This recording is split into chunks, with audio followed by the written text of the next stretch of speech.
নমস্কার, সাবনাভিক নিউজ নেটওয়ার্কে স্বাগত।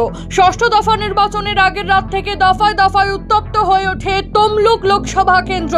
মহিষা দলে তৃণমূল কর্মী খুন হওয়ার পাশাপাশি এবার শিরোনামে ময়না। গতকাল রাতে তৃণমূল বিজেপি সংঘর্ষে দফায় দফায় উত্তপ্ত হয়ে ওঠে ময়নার বাচ্চা ইসমাইল চক এলাকা।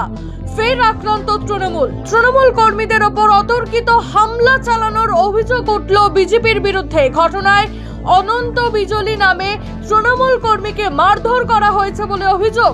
গুরুতর আহত অবস্থায় ময়নার স্বাস্থ্য কেন্দ্রে তাকে নিয়ে যাওয়া হলে অবস্থার অবনতি হওয়ায় তমলুক জেলা হাসপাতালে স্থানান্তরিত করা হয়েছে। দেখে নেব সেই ছবি। অনন্ত বিজলির বাড়িতে এত হামলা করেছে, ও এখন মরণাপন্ন অবস্থা। ময়না প্রাথমিক স্বাস্থ্যকেন্দ্রে ভর্তি আছে। ডাক্তারবাবু ওকে বলেছে আপনাদের মিডিয়ার সামনে যে এখানে এই পেশেন্টকে ট্রিটমেন্ট করা যাবে না। আমি বলেছি যদি এর প্রশাসন যদি এর স্টেপ না নেয়, সাধারণ বলছে আমি সারা রাত জাগবো।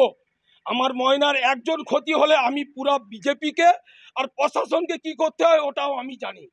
জেল খাটতে রাজি আছি, মরতে রাজি আছি। ময়নার কেন মানুষ ক্ষতি হবে?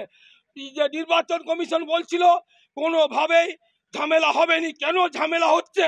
আর উত্তম সিংকে এমন দাদাগিরি আর গৌতম গুরুকে যদি অ্যারেস্ট না করে কালকে নির্বাচন কিভাবে হবে সেটা নির্বাচন কমিশন বুঝবে। আর ময়না থানার ওসি আর এসডিপিও তার এসপি তার দায়িত্ব নেবে।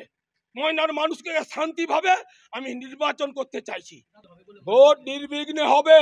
হার মাদ্রা আর উত্তম সিংয়ের মতো দাদাগিরিরা তারা হাজতে যাবে, আর না হলে ময়নার মানুষ শান্তি পাবেনি। আমি শাহজাহান আলী, সভাপতি ময়না পঞ্চায়েত সমিতি, আমি বলছি আমি সকলের সামনে ভালোবাসি, সকলকে ভালোবাসি, সকলের কাছে রাখি।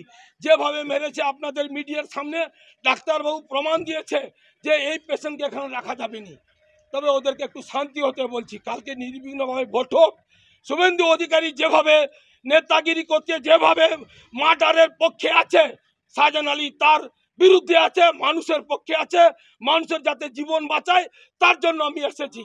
কোন দল করে আমি জানি, কেন এইভাবে বাচ্চা হামলা হবে, কিভাবে নির্বাচন কমিশন কিভাবে লড়াই করছে, কেন কেন্দ্র বাহিনী ওখানে আছে, তার কেন এইভাবে মারপিট হচ্ছে, তাকে রুখতে হবে।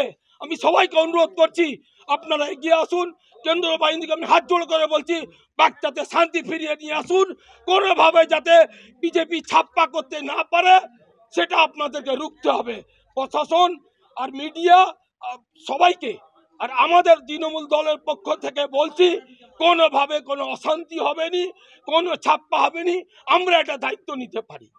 মদন মাইতি, সাবনাভিক নিউজ, ময়না। সমস্ত খবরের এক্সক্লুসিভ আপডেট পেতে লাইক করে সাবস্ক্রাইব করুন সাবনাভিক নিউজ। সেই সঙ্গে বেল বাটন প্রেস করতে ভুলবেন না। আপনাদের একটা সাবস্ক্রিপশন আমাদের জন্য অত্যন্ত মূল্যবান। জয় হিন্দ।